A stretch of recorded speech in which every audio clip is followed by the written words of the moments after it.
لا حول ولا قوة إلا بالله العلي العظيم.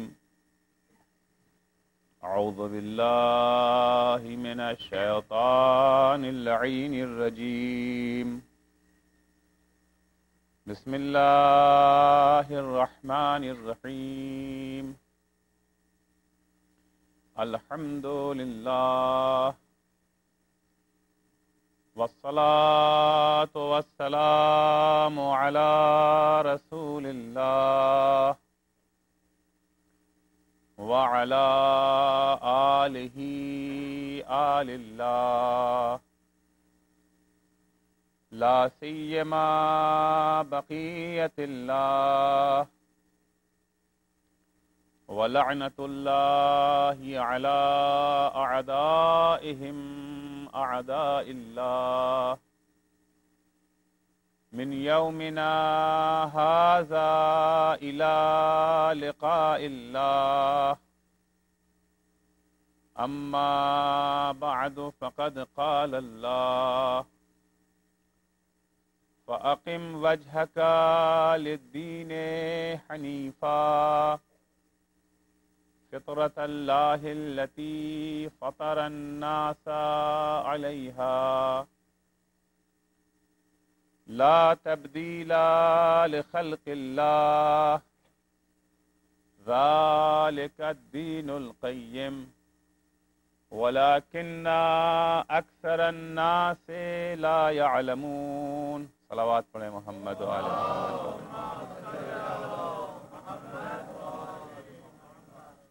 عزیزان گرامی، ہر انسان اپنے لیے اور اپنے کنبے کے لیے سعادت و خوشبختی کا خواہاں ہے. اسلامی نقطہ نظر سے سعادت ایک ایسا درخت ہے جس کی جڑ ایمان اور تزکیہ نفس ہے. اس کی ایک شاخ علم ہے، ایک شاخ اقتصاد ہے، ایک شاخ صحت ہے، جسمانی سلامتی ہے، مادی ترقی ہے، دنیاوی اقتدار ہے. انسان کی شخصیت کی تشکیل میں 4 چیزوں کا اہم حصہ ہے: وراثت، ماحول، غذا اور تعلیم و تربیت. انسان کی سعادت و خوشبختی کا آغاز بطن مادر ہی سے ہو جاتا ہے. والدین کی صفات، خاندان کے اچھے اور برے اوصاف جینز کے ذریعے بچے کے اندر منتقل ہوتے ہیں، جسے سائنس بھی مانتی ہے، دین بھی تسلیم کرتا ہے. اس سلسلے میں تفصیل سے آپ کی خدمت میں عرض کر چکا ہوں کہ پیغمبر فرماتے ہیں: السعید سعید فی بطن امہ والشقی شقی فی بطن امہ. احادیث میں جتنا زور رحم مادر پہ دیا گیا ہے اتنا صلب پدر پہ نہیں ہے. صلب پدر کی بھی اہمیت بیان کی گئی ہے، لیکن رحم مادر، بطن مادر پر زیادہ زور دیا گیا ہے. کہا گیا السعید سعید فی بطن امہ، نہیں کہا گیا السعید سعید فی صلب ابہ، فی صلب ابی. یہ تعبیر استعمال نہیں ہوئی ہے، اس لیے کہ بچے کی شخصیت کی تشکیل میں ماں کا اثر باپ سے زیادہ ہوتا ہے. ماں کا اثر باپ سے زیادہ ہے. بچے کی شخصیت میں ماں کا حصہ باپ سے زیادہ ہے. رحم مادر کی منزلت کیا ہے؟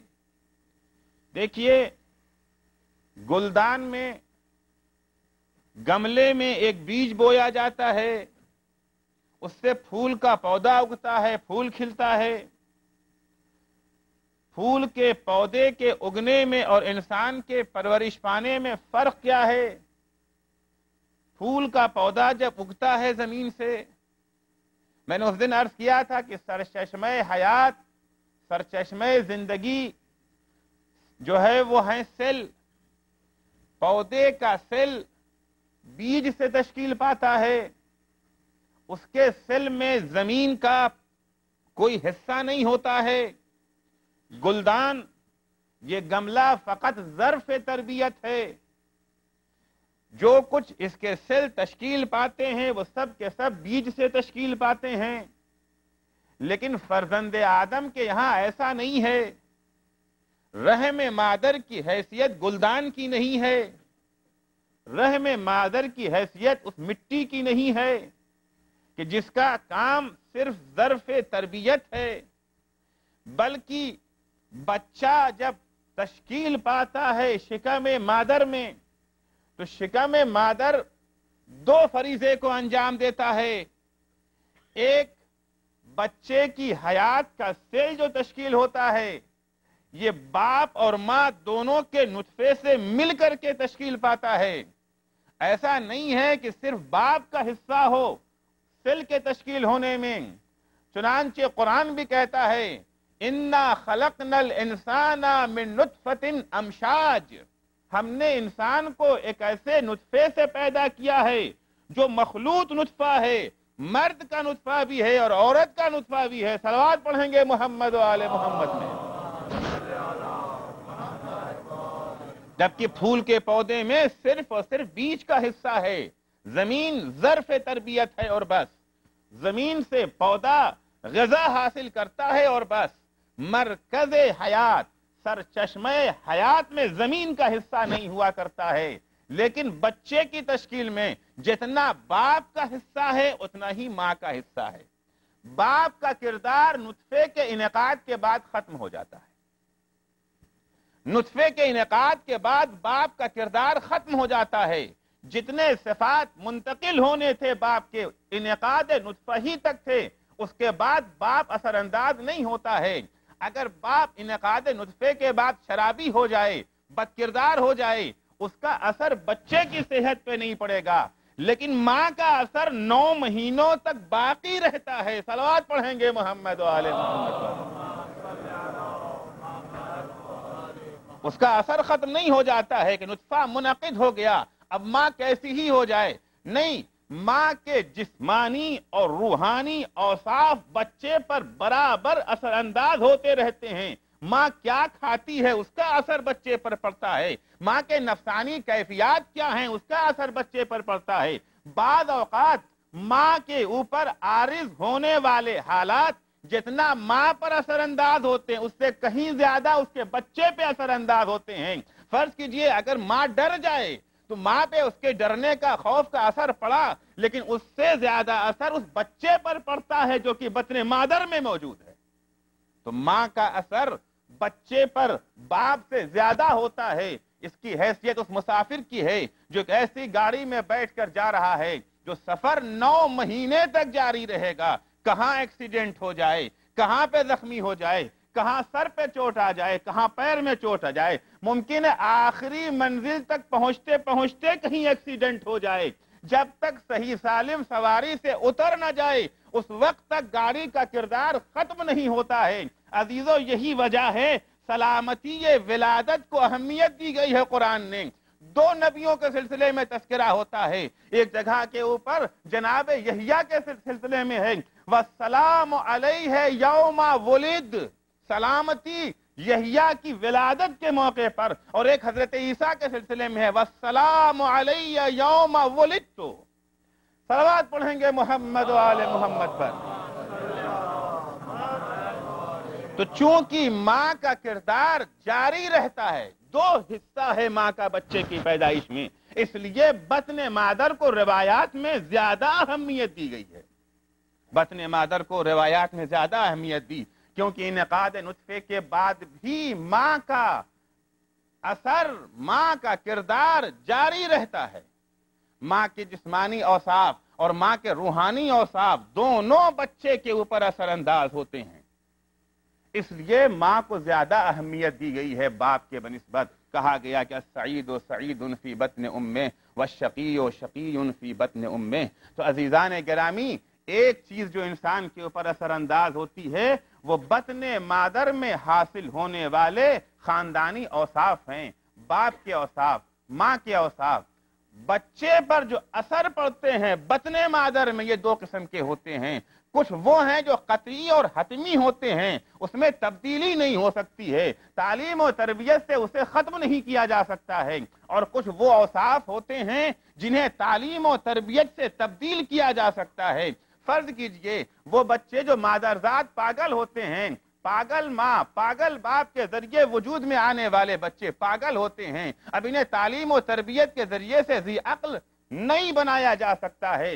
لیکن کچھ وہ اوصاف ہیں جنہیں تعلیم و تربیت کے ذریعے سے، جنہیں اچھے ماحول کے ذریعے سے یا برے ماحول کے ذریعے سے تبدیل کیا جا سکتا ہے. بچہ ماں کے پیٹ سے اچھے اوصاف لے کر کے آیا تھا، برے ماحول نے، بری تعلیم نے، بری تربیت نے اسے بگاڑ دیا، خراب کر دیا. یا بچہ ماں کے پیٹ سے برے اوصاف لے کر کے آیا تھا، بری وراثت لے کر کے آیا تھا، برے خاندان کے اقدار لے کر کے آیا تھا، برے اقدار کا حامل بچہ تھا، لیکن پیدا ہونے کے بعد اچھا ماحول مل گیا، اچھی تعلیم مل گئی، اچھی تربیت مل گئی، بچہ تبدیل ہو گیا، برے سے اچھا بن گیا یا اچھے سے برا بن گیا. تو کچھ اوصاف قطعی ہیں، ان میں تبدیلی نہیں ہو سکتی ہے.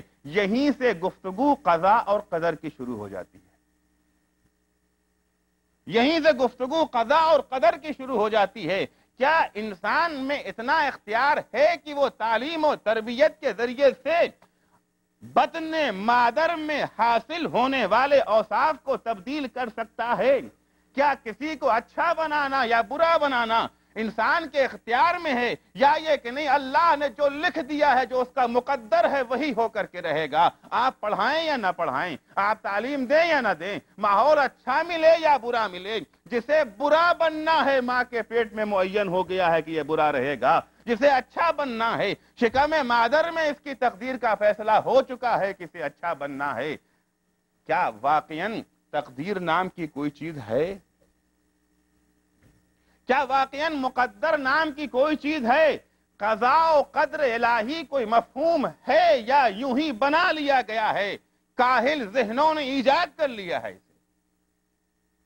دو نظریہ ملتا ہے، دونوں انتہا پسندی کا نظریہ.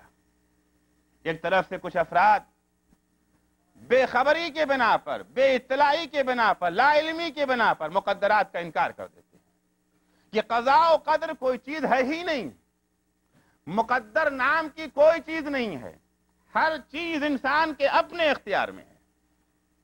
دوسرا نظریہ یہ آتا ہے کہ نہیں، انسان بے بس ہے، انسان مجبور ہے، قضاء و قدر کا غلام ہے، جو تقدیر میں کاتب تقدیر نے لکھ دیا ہے اس سے سر منہ انحراف ممکن ہی نہیں، ہم کچھ نہیں ہیں.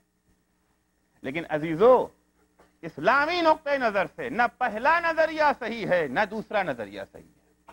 یقیناً قضاء و قدر الہی ہے، کائنات کا ایک ذرہ بھی قضاء و قدر الہی سے باہر نہیں ہے. پوری کائنات، چاہے یہ نظام شمسی ہو یا روئے ارض کے معمولی ذرات، یہ چاند، یہ ستارے، یہ سورج، یہ زمین، یہ سارے کے سارے قضاء و قدر الہی کے تحت چل رہے ہیں. خود قرآن کہتا ہے اِنَّا كُلَّ شَيْءٍ خَلَقْنَاهُ بِقَدَرٍ، جو چیز بھی ہم نے روئے ارض پہ خلق کی ہے سب کے سب مقدرات الہی کے تابع ہیں. الشمس والقمر بحسبان، یہ چاند، یہ سورج، یہ چاند، یہ سب کے سب قضاء و قدر الہی کے تحت ہیں. مطلب کیا ہے قضاء و قدر کا؟ قضاء و قدر الہی کا مطلب یہ ہے کہ خداوند عالم نے جو چیز خلق کی ہے، ایک اصول، ایک ضابطے، ایک قانون کے ماتحت خلق کیا ہے. ہر چیز کا ایک اصول ہے، ہر چیز کا ایک ضابطہ ہے، ہر چیز کا ایک اندازہ ہے، ہر چیز کا ایک پیمانہ ہے. اگر سورج کو ایک پیمانے، ایک اصول کے تحت پیدا نہ کیا ہوتا، اگر چاند کو ایک اصول کے تحت نہ بنایا ہوتا، اگر گردش زمین ایک اصول کے تحت نہ ہوتی تو نجومی کبھی بھی چاند گہن اور سورج گہن کا پتہ نہیں لگا سکتے تھے۔ پیشگی یہ بتاتی ہے کہ خداوند عالم نے اسے ایک اصول کے تحت بنایا ہے، اور اتنا منضبط یہ اصول ہے کہ سرے منہ اس میں فرق نہیں ہو سکتا ہے۔ نجومی نے چاند گہن یا سورج گہن کی پیشگوئی کر کے کوئی قانون نہیں بنایا ہے، قانون کا انکشاف کیا ہے جسے خدا نے بنایا تھا۔ صلوات پڑھیں گے محمد و آل محمد پر۔ اگر اخبار میں آ جاتا ہے کہ سن رائز فلاں ٹائم پر ہے، سن سیٹ کا فلاں ٹائم ہے، وہ اس لیے ہے کہ خدا نے معین کیا ہے اس کی رفتار کو۔ اگر رفتار معین نہ ہوتی تو کبھی سورج 6 بجے نکل آتا، کبھی 8 بجے نکلتا، کبھی 10 بجے نکلتا۔ نہیں، ایک قانون کے تحت ہے، قضاء و قدر الہی کے تحت ہے، تو ہر چیز تابع ہے قضاء و قدر الہی کے۔ اگر زمین میں بیج بویا جاتا ہے اور وہ پودے کی شکل اختیار کر لیتا ہے، اگر رحم مادر میں نطفہ پہنچتا ہے اور وہ بچے کی شکل اختیار کر لیتا ہے، یہ سب کچھ قضاء و قدر الہی کے تابع ہے۔ اگر دل دھڑکتا ہے، اگر رگوں میں خون دوڑتا ہے، اگر آنکھیں دیکھتی ہیں، اگر کان سنتا ہے، اگر زبان بولتی ہے، اگر پیر چلتا ہے، اگر ہاتھ حرکت میں آتا ہے، یہ سب کچھ قضاء و قدر الہی کے تابع ہے۔ بس عزیزو، فرق یہ ہے، قضاء و قدر کی 2 قسمیں ہیں، ایک ہے قضاء و قدر حتمی، ایک ہے قضاء و قدر غیر حتمی، ایک ہے قضاء و قدر جبری، ایک ہے قضاء و قدر اختیاری۔ قضاء و قدر جبری میں انسان کو کوئی دخل نہیں ہے، قضاء و قدر اختیاری میں انسان کو بہت دخل ہے۔ میں ایک مثال دے دوں، یہی زبان جو بول رہی ہے، اس زبان کے لیے 2 قضاء و قدر الہی ہے۔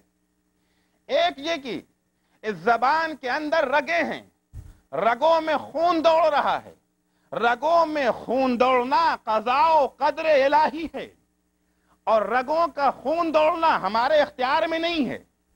یہ خداوند عالم کی یہ بھی قضاء و قدر ہے کہ یہ تمہارے اختیار میں نہیں، یہ اجباری ہوگا۔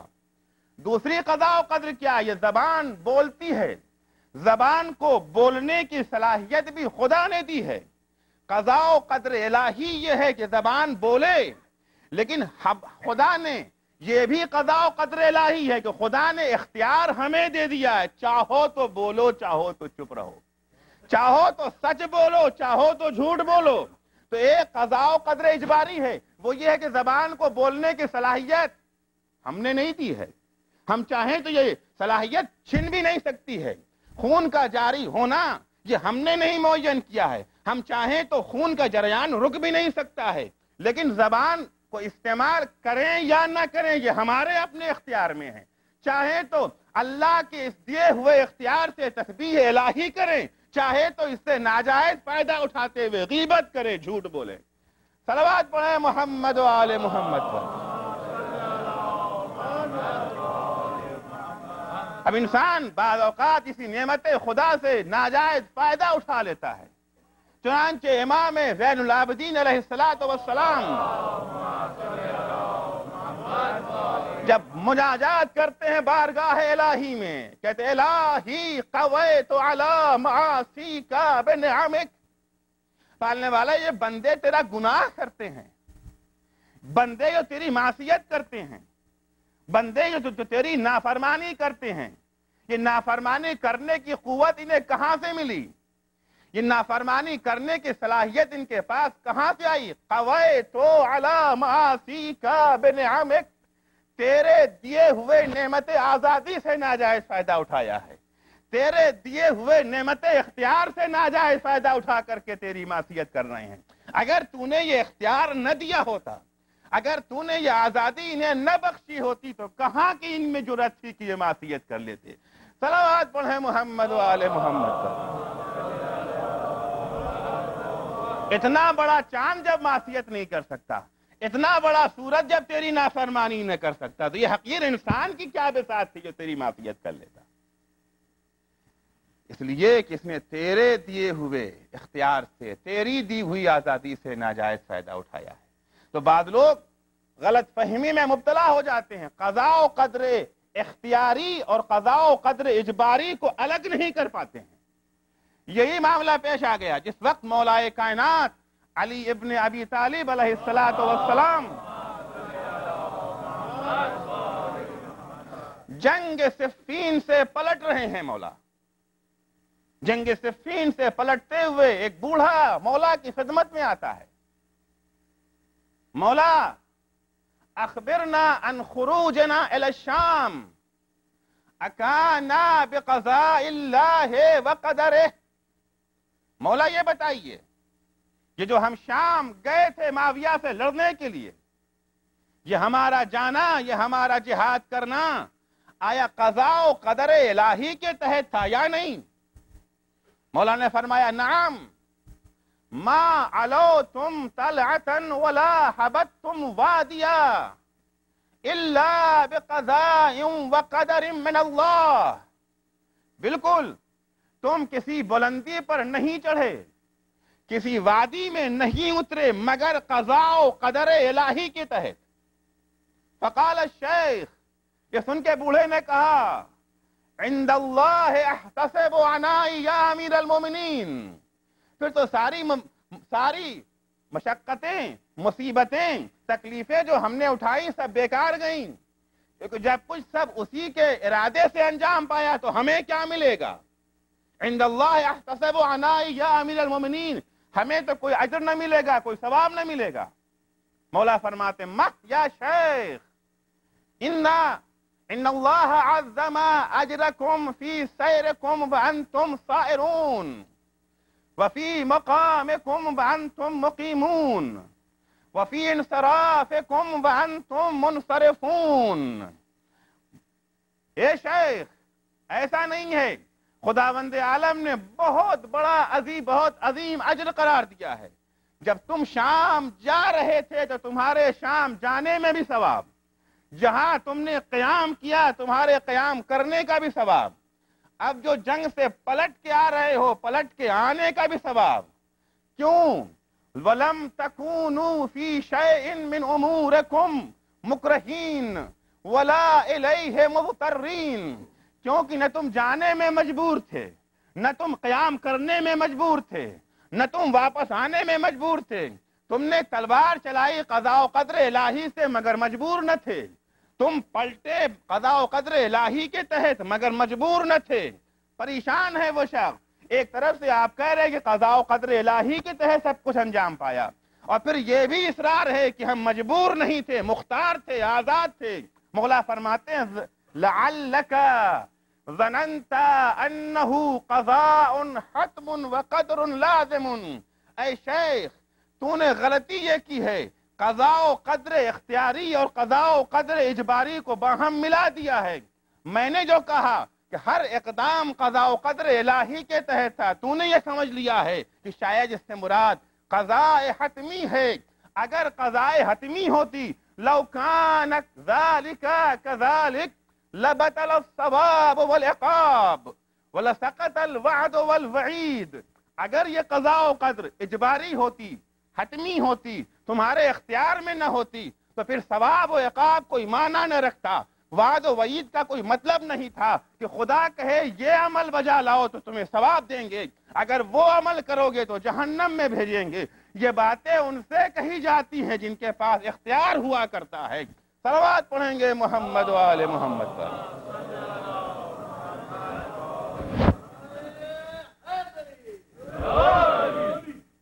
تو قضاء و قدر ہے اسلام میں، ایسا نہیں ہے کہ نظریہ قضاء و قدر ہے ہی نہیں، لیکن قضاء و قدر کی دو قسمیں ہیں، قضاء و قدر اختیاری اور قضاء و قدر اجباری، قضاء و قدر حتمی اور قضاء و قدر غیر حتمی۔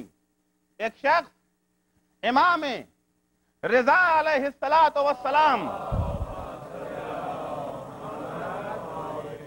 کی خدمت میں آتا ہے اور سوال کرتا ہے ما امر بین الامرین، کیونکہ جبر و اختیار کے سلسلے میں شیعہ عقائد، عرض کیا میں نے، ایک نظریہ وہ ہے کہ انسان مکمل آزاد، دوسرا نظریہ وہ ہے انسان مکمل مجبور۔ شیعی عقائد میں آیا امرن بین الامرین، دونوں کے بیچ میں. تو ایک شخص آ کے پوچھتا ہے مولا یہ بتائیں ما امرن بین الامرین، یہ امر بین الامرین کیا چیز ہے، دونوں کے بیچ کی چیز کیا ہے؟ مولا فرماتے ہیں وجود السبیل الی اتیان ما امروا بہ وترک ما نہوا عنہ. خداوند عالم نے بعض چیزوں کے بجا لانے کا حکم دیا ہے، بعض چیزوں سے دور رہنے کا حکم دیا ہے، یہ کرو یہ نہ کرو. اب اگر انسان کو مجبور مان لیتے ہیں، اس کا کوئی اختیار ہی نہیں ہے، تو اس کا مطلب یہ ہوا کہ انسان آزاد نہیں ہے اس کو چھوڑنے میں، اس کو ترک کرنے میں.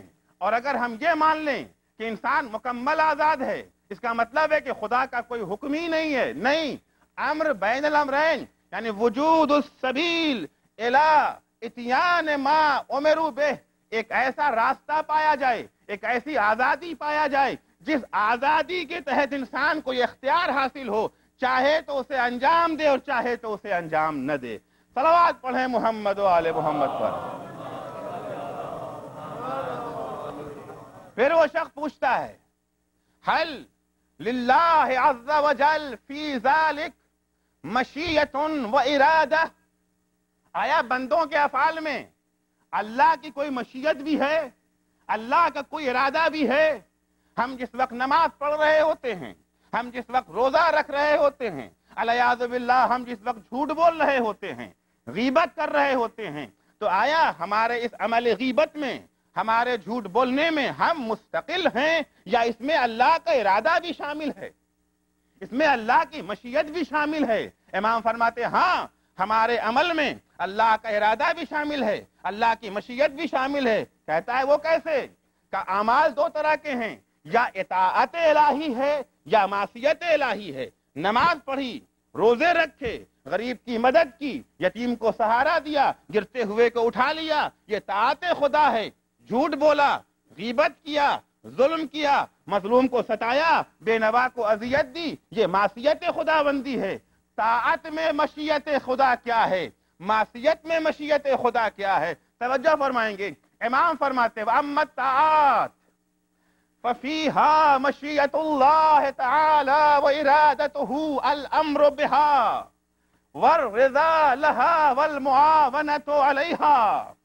طاعت میں مشیت و ارادہ خدا یہ ہے کہ طاعت کا خدا نے حکم دیا ہے، جب بندہ اطاعت کرتا ہے تو خدا خوش ہوتا ہے اور اطاعت کے سلسلے میں مدد کرتا ہے خدا بندے کی. اچھا، معصیت میں ارادہ خدا کیا ہے، معصیت میں مشیت الہی کیا ہے؟ فرماتے ہیں وَإِرَادَتُهُ وَمَشِيَّتُهُ فِي الْمَعَاصِي النَّهْيُ عَنْهَا وَالسَّخَطُ لَهَا وَالْخِذْلَانُ عَلَيْهَا. معاصی میں ارادہ خدا اور مشیت الہی یہ ہے کہ معاصی سے رکنے کا خدا نے حکم دیا ہے. معاصی جب انسان انجام دیتا ہے تو خدا ناراض ہوتا ہے اور مدد نہیں کرتا ہے معاصی کے بجا لانے میں. صلوات پڑھیں گے محمد و آل محمد پر. پھر راوی پوچھتا ہے حل للہ عز وجل فیہ القضاء، کیا یہ طاعت میں اور معصیت الہی میں قضاء الہی و قدر الہی بھی پائی جاتی ہے یا نہیں؟ امام فرماتے ہیں ہاں، ما من فعل یفعلہ العباد من خیر و شر الا للہ عز وجل فیہ القضاء. بندوں کا کوئی عمل، بندوں کا کوئی فعل، چاہے وہ اچھا عمل ہو یا برا عمل ہو، کوئی عمل بھی بندوں کا ایسا نہیں ہے جس میں قضاء و قدر الہی نہ پائی جائے. گھبرا کے راوی پوچھتا ہے فما معنی ذلک القضاء، پھر اس قضاء کا معنی کیا ہوا ہے؟ امام فرماتے ہیں الحکم بما یستحقونہ من الثواب والعقاب فی الدنیا والآخرہ. قضاء الہی کا معنی وہ آزادی ہے، وہ اختیار ہے جو خدا بند عالم نے انسانوں کو عطا کیا ہے، جس کی بنیاد پہ انہیں ثواب ملتا ہے یا عذاب ملتا ہے. صلوات پڑھیں گے محمد و آل محمد. تو قضاء و قدر الہی ہے اسلام میں، مقدرات ہیں اسلام میں، تقدیریں ہیں اسلام میں، لیکن مقدرات کا معنی سلب آزادی نہیں ہے، مقدرات کا معنی مجبوری نہیں ہے، مقدرات کا معنی یہ ہے کہ خدا نے ایک قانون بنا دیا ہے، خدا کی طرف سے قانون وضع کر دیا گیا ہے۔ فرض کیجئے شیشے پر اگر پتھر مارا جائے گا تو شیشہ ٹوٹے گا، لیکن پتھر مارے یا نہ مارے اس پہ مجبور نہیں ہے۔ ہاں یہ ممکن نہیں ہے شیشہ بھی نازک ہو، پتھر بھی بڑا ہو، فورس سے مارے بھی اور شیشہ نہ ٹوٹے۔ قضاء و قدر الہی ہے، شیشہ ٹوٹے گا۔ میں ایک چھوٹی سی مثال آپ کی خدمت میں عرض کروں، اس مثال میں قضاء و قدر اجباری بھی ہے اور اختیاری بھی۔ فرض کریں ایک انسان ہے، مشکل موضوع ہے قضاء و قدر کا، لیکن وہ چیز ہے جو ہمیشہ انسانوں کو پیش آتی رہتی ہے اور اس کا عملی زندگی میں ثمرہ اور نتیجہ ہے۔ ایک انسان 10 منزلہ عمارت پہ کھڑا ہوا ہے، نیچے پتھر کا فرش بچھا ہوا ہے، تیاری کر رہا ہے سر کے بھر کودنے کی۔ روکنے والے روکتے ہیں، مت کودو مر جاؤ گے۔ کہتے ہیں اگر مقدر میں موت لکھی ہے تو کھڑے کھڑے بھی آئے گی، کودیں یا نہ کودیں، اور اگر مقدر میں موت نہیں ہے تو کودیں گے بھی تو کچھ نہ ہوگا، جو تقدیر میں لکھا ہے وہی ہوگا۔ تو اب 10 منزلہ عمارت سے اترنے کے لیے سیڑھیاں کیوں طے کریں؟ کہ اگر موت ہے تو سیڑھی طے کرنے سے بھی موت آئے گی، اور اگر موت نہیں ہے تو سیڑھیاں اتریں یا نہ اتریں، چھلانگ لگا دیں یا سیڑھیوں سے آئیں، ہر صورت میں موت نہیں ہے۔ زیادہ آسان طریقہ یہ ہے کہ جو کام 1 منٹ میں انجام پا سکتا ہے اس کے لیے ہم 10 منٹ کیوں لگائیں؟ عزیزو شک نہیں ہے موت معین ہے، قضاء و قدر الہی ہے، کل نفس ذائقۃ الموت، اور یہ قضاء و قدر حتمی بھی ہے کہ ہمارا اختیار نہیں ہے کہ اگر چاہیں تو موت آئے ہی نہیں، موت تو آئے گی۔ وقوع موت قضاء و قدر ہے اور قضاء و قدر حتمی ہے، لیکن کیفیت موت قضاء و قدر اختیاری ہے۔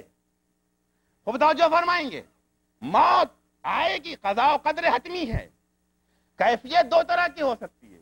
ایک دفعہ انسان اپنی طبی عمر کو پہنچ گیا، طبی عمر کو پہنچ کے مرتا ہے، یہ کیفیت موت قضاء و قدر حتمی ہے۔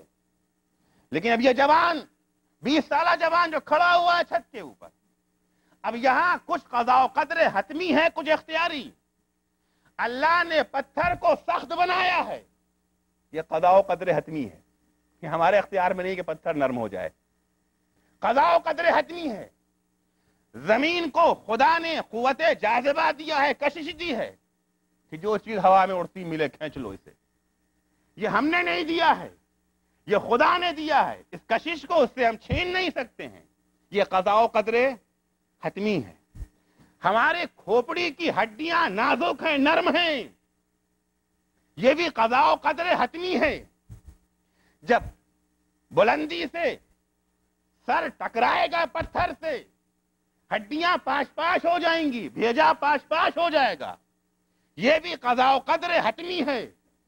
یہ ہمارے اختیار میں نہیں ہے کہ بلندی سے ٹکرائے بھی اور ہڈیاں ٹوٹے بھی نہ، اور جب بھیجا پاش پاش ہوگا تو موت آئے گی، یہ بھی قضاء و قدر حتمی ہے۔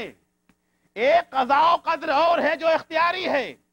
خدا نے قضاء و قدر اختیاری ہے، خدا کی قضاء و قدر یہ ہے کہ اللہ نے ہمیں اختیار دیا ہے، چاہیں تو کودیں چاہے نہ کودیں۔ صلوات پڑھے محمد و آل محمد پر۔ وہ اختیار بھی اللہ کا دیا ہوا ہے، ایسا نہیں کہ وہ اختیار ہمارا اپنا ہے، اختیار اللہ نے دیا۔ تو ایک ہی موضوع میں 6 قضاء و قدر حتمی اور ایک اختیاری، چاہیں تو کود کر کے زندگی کا خاتمہ کر لیں، اور چاہیں تو اپنے کو سالم رکھ کے طبی عمر تک زندہ رہیں، تو موت قضاء و قدر حتمی ہے، بہرحال آنی ہے، آج آئے یا کل۔ طبی عمر سے پہلے آنے والی موت قضاء و قدر اختیاری کے ضمن میں آتی ہے۔ تو خداوند عالم نے پوری کائنات، سارا نظام، سارا سسٹم قانون کے تحت ہے، قانون سے ہٹا ہوا نہیں ہے۔ عزت کا قانون، ذلت کا قانون، اقتدار کا قانون، غلامی کا قانون، آقائی کا قانون. کیا کرو گے کہ آقائے جہان بنو گے، اور کن وجوہات سے غلامی کی زندگی بسر کرنا پڑے گی. وَلَقَدْ كَتَبْنَا فِي الزُّبُورِ مِنْ بَعْدِ الذِّكْرِ أَنَّ الْأَرْضَ يَرِثُهَا الصَّالِحُونَ. قضاء و قدر الہی یہ ہے کہ زمین کی وراثت، زمین کا جائز اقتدار صالحین کو ملے گا. انہیں ملے گا جو اللہ کے بتائے ہوئے راستے پہ چلیں گے، جو پیغمبر کی سکھائی ہوئی تعلیمات پر چلیں گے. اقتدار ان کے لیے ہے، سرپرستی زمین ان کے لیے ہے، حکومت زمین جائز طور پر ان کے لیے ہے. لیکن صالح بننا نہ بننا یہ ہمارے اختیار میں ہے. چاہیں تو اسلامی قوانین پہ عمل کر کے، سنت و سیرت رسول کو اپنا کر کے وراثت زمین کو حاصل کر لیں، اقتدار زمین کو حاصل کر لیں، حکومت زمین کو حاصل کر لیں. اور ورنہ ان تمام چیزوں سے سرپیچی کر کے، سنت رسول کو چھوڑ کر کے، اسلامی تعلیمات کو بھلا کر کے دوسروں کی غلامی اپنا لیں. اے عزیزو، آج مٹھی بھر اسرائیل، مٹھی بھر یہودی اگر قدس میں فلسطینیوں کو ذلیل کر رہے ہیں، انہیں نابود کر رہے ہیں، ان کا خون بہا رہے ہیں، عزیزو یہ قضاء و قدر الہی ہے مگر اختیاری. خدا نے یہ نہیں چاہا ہے کہ تم غلام بنو، خدا نے یہ نہیں چاہا ہے کہ وہ حاکم بنے، خدا نے یہ نہیں چاہا ہے کہ بے گناہوں کا خون بہے. تم نے اپنے اختیار سے ناجائز فائدہ اٹھایا. اگر تم رسول کی تعلیم پہ چلے ہوتے، اگر تم اللہ کے بتائے ہوئے راستے پہ چلے ہوتے تو تقدیر اسرائیل معلوم ہے کیا ہے. اگر مسلمان ایک ایک بالٹی پانی پھینک دے اسرائیل پہ، صلوات پڑھیں محمد و آل محمد.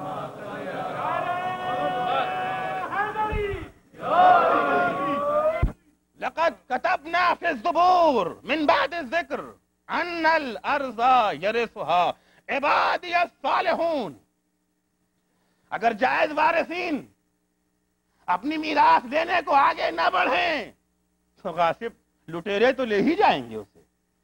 یہ تقدیر الہی نہیں ہے، تقدیر الہی ہے، اجباری نہیں ہے. تقدیر الہی اختیاری ہے کہ اگر آپ اپنے کو صالح نہ بنائیں گے تو دوسروں کے ہاتھ میں چلا جائے گا. عزیزان گرامی، جو صفات بطن مادر میں تشکیل پاتے ہیں ان میں کچھ حتمی ہیں اور کچھ قابل تبدیل ہیں. اسے قضاء و قدر سے مت جوڑیں. مناسب تعلیم و تربیت کے ذریعے ان اوصاف کو بدلا جا سکتا ہے، انہیں تبدیل کیا جا سکتا ہے. عالم اسلام نے یہ گمراہ کن نظریہ حکمرانوں نے پیدا کیا تھا اپنے مظالم پر پردہ ڈالنے کے لیے، اپنی خیانت کاریوں اور غلط کاریوں کو چھپانے کے لیے. بہرحال جو کچھ کر رہا ہے، جو کچھ معاویہ نے کیا، جو کچھ یزید نے کیا، جو کچھ حجاج نے کیا، سب تقدیر الہی ہے. جب سب تقدیر الہی ہے، اس میں یزید کی کیا خطا ہے، اس میں معاویہ کی کیا خطا ہے، اس میں حجاج کی کیا خطا ہے؟ سب کچھ تو خدا کروا رہا ہے. کچھ کاہلوں نے، کچھ وہ افراد جو اپنی ذمہ داریوں کو نبھانا نہیں چاہتے تھے، انہوں نے بھی اس کو ہوا دی، دامن دیا، اس آگ کو مزید بھڑکایا. نہیں عزیزو، ایسا ہرگز نہیں ہے. قضاء و قدر ہے مگر اختیار ہے انسان کا. کربلا میں جو ہرملا بنا اپنے اختیار سے، جو ہر بنا وہ بھی اپنے اختیار سے، وہ بھی اپنے اختیار سے بنا. ورنہ حالات ہر کے میں نے کلرز کیے تھے کہ اگر حالات کو کوئی دیکھے تو یہی کہے گا کہ تقدیر اس کی یہی ہے. لیکن آخری لمحے میں ہر نے اللہ کے دیے ہوئے اختیار سے فائدہ اٹھایا اور اپنے کو لشکر یزید سے نکال کے لشکر حسین میں ملحق کر دیا. جس نے بھی کربلا میں جو کیا اپنے اختیار سے کیا. قضاء و قدر الہی اختیاری کے تحت کیا. حق کو چاہا حق کو اپنایا، باطل کو چاہا باطل کو اپنایا.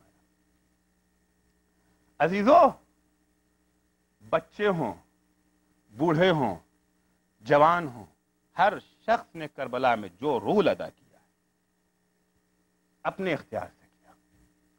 اور عظمت شہادت تو اسی وقت ہے نا جب اختیار سے انجام پائے. شعوری اور اختیاری طور پر انتخاب کی ہوئی موت کا نام ہے شہادت. شعوری اور اختیاری طور پر اپنائی ہوئی موت کو شہادت کہا جاتا ہے جو راہ خدا میں انجام پائے. ورنہ اگر کسی نے گھیر کے کسی کو مار ہی دیا اس کی کیا حیثیت ہے, اس کی کیا عظمت ہے. عجیب منظر ہے کربلا کا. عزیزو, دنیا میں عام طور سے ہوتا یہ ہے کہ جوانوں میں, بچوں میں جذبہ یہ ہوتا ہے کہ اگر باہر کچھ شور و غل ہو جائے, کچھ دنگا فساد ہو جائے, کچھ لڑائی جھگڑا ہو جائے تو جوان کا نیچر یہ ہے کہ وہ گھر سے باہر نکل کے دیکھنا چاہتا ہے. اس کے برعکس ماں کا نیچر کیا ہوتا ہے, ماں کی فطرت کیا ہوتی ہے, فوراً دروازوں کو بند کرنا چاہتی ہے. سب جائیں مگر میرا بچہ محفوظ رہ جائے, میرا بچہ نہ جانے پائے. لیکن عزیزو, کربلا میں یہ فطرت بالکل بدلی ہوئی نظر آئی. بچے تو اپنی فطرت کے تحت باہر جانا ہی چاہتے ہیں, لیکن بچوں سے بڑھ کر کے مائیں ہیں جو اپنے بچوں کو تربیت کر رہی ہیں, سکھا رہی ہیں, بیٹا دیکھو کل تم کسی سے پیچھے مت رہ جانا, کل تم کسی سے پیچھے نہ رہ جانا. ایسا نہ ہو کہ کل قربانی کے دن دوسرے تم سے پہلے درجے شہادت پہ فائز ہو جائیں اور تمہاری زندگی محفوظ رہ جائے. رات کا وقت ہے, رات کا سناٹا ہے. ماں اپنے دونوں بچوں کو بٹھائے ہوئے کہہ رہی ہے, بیٹو کل قربانی کا دن ہے. دیکھو ایسا نہ ہو کہ قاسم و اکبر تم سے پہلے چلے جائیں اور تم بیٹھے رہ جاؤ. اے بیٹا, کل دکھا دینا میدان کارزار میں کہ تم کون ہو. جب کل میدان میں جانا تو انہیں پتا چلے کہ دیکھنے میں یہ بچے ہیں, لیکن جب میدان میں آؤ تو پتا چلے گا یہ جعفر طیار کے پوتے ہیں, حیدر کرار کے نواسے ہیں. رات بھر ماں بچوں کو سمجھا رہی ہے, یہاں تک کہ وہ وقت آ گیا جب تمام اصحاب شہید ہو چکے ہیں. ظہر کے بعد کا ہنگام ہے. عزیزو, جنگ کربلا 2 حصوں میں تقسیم ہے, ظہر سے پہلے اور ظہر کے بعد. نماز ظہر سے پہلے, نماز ظہر کے پہلے کا آخری شہید ہے لشکر حسین کا مسلم ابن اوسجا, کیونکہ 40 افراد تو صبح کے حملے میں کام آ چکے تھے, پھر ایک ایک دو دو کر کے کچھ افراد شہید ہوئے. قبل الظہر کے آخری شہید مسلم ابن اوسجا ہے. مسلم ابن اوسجا زخموں سے چور ہو کر کے زمین کربلا پر آ چکے ہیں. حسین اپنے اس بوڑھے صحابی کے نصرت کے لیے میدان میں آئے. مسلم ابن اوسجا خون سے ڈھکے ہوئے زمین پر لیٹے ہوئے ہیں.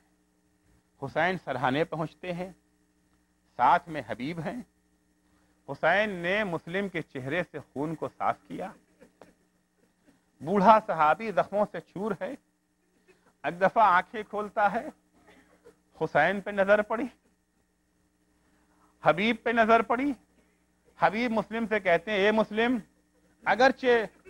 اگرچہ میں بھی تمہارے بعد تم سے ملحق ہی ہونے والا ہوں, لیکن اے مسلم, اگر دل میں کوئی وصیت ہے, اگر کوئی وصیت ہے تو بیان کر دو.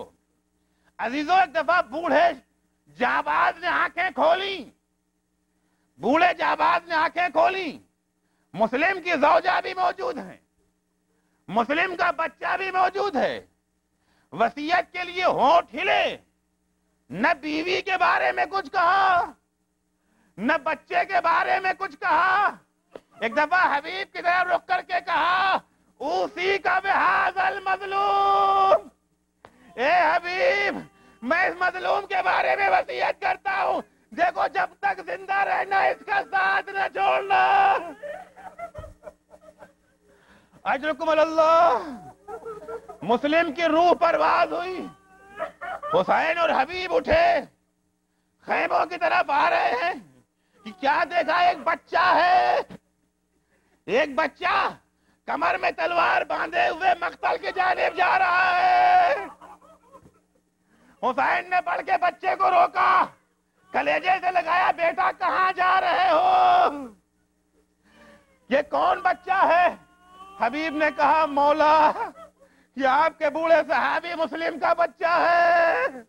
حسین نے کہا بیٹا شاید تمہیں پتہ نہیں تمہارے بابا شہید ہو چکے ہیں، بیٹا تم خیمے میں پلٹ جاؤ، ارے تمہاری ماں کے لیے شوہر کا غم کافی ہے، اسے مزید غم مت دو۔ بیٹا کہتا ہے مولا میں یوں ہی تھوڑی آیا ہوں، ارے یہ تلوار میری کمر سے میری ماں نے ہی تو باندھی ہے۔ اجرکم اللہ۔ حسین کہتے ہیں بیٹا شاید تمہاری ماں کو پتا نہیں کہ اس کا شوہر شہید ہو چکا ہے۔ ایک دفعہ خیمے سے پردہ اٹھا، مومنہ نے آواز دی اے آقا، مسلم نے اپنا نذرانہ پیش کیا تھا، اور یہ بیوہ کا نذرانہ قبول ہو۔ اللہ اکبر۔ جب یہ عام چاہنے والی کا عالم ہے تو اس بہن کا کیا حال ہوگا؟ بہن کا کیا حال ہوگا؟ اے عزیزو، جب اصحاب شہید ہو چکے، اصحاب شہید ہو چکے تو ایک دفعہ زینب نے انو محمد کو بلایا، اے انو محمد کیا اسی دن کے لیے پالا تھا؟ تم ابھی تک زندہ ہو، کیا انتظار ہے کہ قاسم کا جنازہ آ جائے؟ اجرکم اللہ۔ انو محمد کہتے ہیں مادر گرامی میں کیا کروں، میں بار بار بابو کی خدمت میں جاتا ہوں، اجازت نہیں ملتی۔ عزیزو مشکل سے حسین اجازت دیتے ہیں انو محمد کو، انو محمد میدان کی طرف چلے، دونوں شہزادوں نے داد شجاعت دی، بڑھ بڑھ کے حملے کیے، لیکن آخر پیاسے بچے کتنا لڑتے۔ جب دونوں بچے زخمی ہو کر کے گرے، حسین مقتل کی طرف چلے، مگر تنہا نہیں، عباس کو ساتھ لے لیا۔ اے عزیزو، ایک لاشے کو حسین نے اٹھایا، دوسرے کو عباس نے اٹھایا، بچوں کے لاشوں کو لے کر کے خیمے میں آئے۔ بس آخری جملے سے میں تمام، فضا آئیں، اے بی بی بچے آئے ہیں۔ زینب نے کہا تو میں کیا کروں، کیا میدان نے اسی لیے بھیجا تھا کہ واپس چلے آئے؟ ارے نہیں بی بی، آ کے دیکھیے کس حال میں آئے ہیں۔ اب جو زینب آ کے دیکھتی ہے، خون میں لاشیں غرق، سجدے میں گر گئی، اے مالک تیرا لاکھ لاکھ شکر، ماں جائے کے سامنے شرمندہ نہ ہونا پڑا۔ اے بچوں شاباش، تم نے ماں کے سامنے سرخرو کر دیا۔ الا لعنت اللہ علی قوم الظالمین۔